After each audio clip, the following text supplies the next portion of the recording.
Hi, இன்னைக்கு கிளாஸில் lotus எப்படி ட்ரா பண்ணுறதுன்னு பார்க்க போகிறோம். அண்ட் வந்து பார்த்திங்கன்னா லோட்டஸ் வச்சு எப்படி டிசைன் மேக் பண்ணுறதுன்னு பார்க்க போகிறோம். ஃபர்ஸ்ட் வந்து திலக மாதிரி ஷேப்பில் வந்து ட்ரா பண்ணிக்கலாம். நெக்ஸ்ட்டு வந்து நம்ம பெட்டல் ட்ரா பண்ணிகிட்ருக்கோம். இப்போது இந்த சைட் பெட்டல் மட்டும் கொஞ்சம் உள்ளே இழுத்து விட்ட மாதிரி போட்டுக்கலாம்.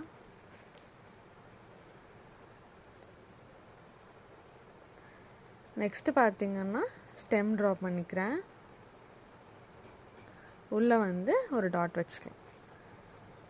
இப்போ பார்த்திங்கன்னா லோட்டஸ் வச்சு எப்படி டிசைன் மேக் பண்ணுறதுன்னு தான் பார்க்க போகிறோம். ஃபர்ஸ்ட்டு இதில் வந்து 3 லோட்டஸ் வரும். மேலே 1, சைடில் 2 வரும். ஃபர்ஸ்ட் வந்து மேலே ட்ரா பண்ணிக்கிறேன். சென்டரில் டாட் வச்சுட்டு இப்போ லெஃப்ட் சைடு வந்து ட்ரா பண்ணிக்கலாம். ஆக்சுவலி பார்த்திங்கன்னா நீங்கள் லோட்டஸ் வச்சு இந்த மாதிரி தான் டிசைன்ஸ் போடணும்னு இல்லை. உங்களுக்கு ஏதாவது ஓன் ஐடியா இருக்குது அப்படின்னா நீங்கள் அதுலேயும் கூட நீங்கள் எனக்கு ட்ரா பண்ணி சென்ட் பண்ணலாம்.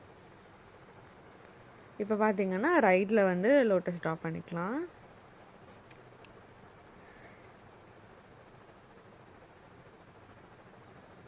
நீங்கள் லோட்டஸே கூட லைக் ஃபில்லிங்ஸில் போடுற மாதிரி கூட போடலாம். இந்த திலகம்குள்ளெல்லாம் ஃபில் பண்ணிவிட்டு லைக் பெட்டல்ஸ் எல்லாம் வந்து ஃபில் பண்ணி கூட போடலாம். இப்போ பார்த்திங்கன்னா ஸ்டெம் வந்து ட்ரா பண்ணிக்கிறேன்.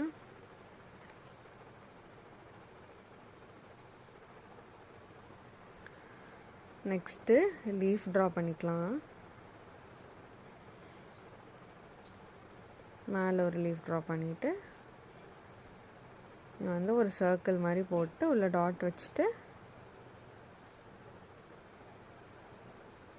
சைட்லேயும் லீஃப் ட்ரா பண்ணிக்கிறேன்.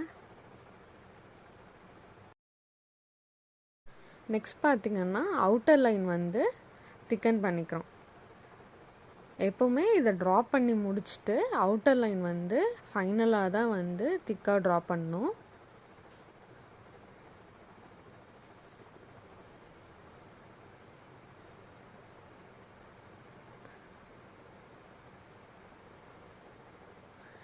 இது வந்து நம்ம அவுட்டர் லைன் திக்காக ட்ரா பண்ணுறனால இந்த டிசைன் வந்து லைக் ரொம்ப என்ஹான்ஸ் பண்ணி காட்டுற மாதிரி இருக்கும்னு வச்சுக்கோங்களேன். ஸோ வந்து இப்போ அவுட்டர் லைன் ட்ரா பண்ணிவிட்டு உள்ளே வந்து ஃபுல்லாக ஃபில் பண்ணி விட்டுக்கிறோம். அதே மாதிரி பார்த்திங்கன்னா ஃபில்லிங்ஸ் வந்து எப்போவுமே நம்ம வந்து ஸ்க்ராட்ச் பண்ணி இப்படி இழுக்கிறதெல்லாம் இருக்கக்கூடாது. எப்போவுமே வந்து கோனில் ப்ரெஷர் கொடுத்து ஃபில் பண்ணால்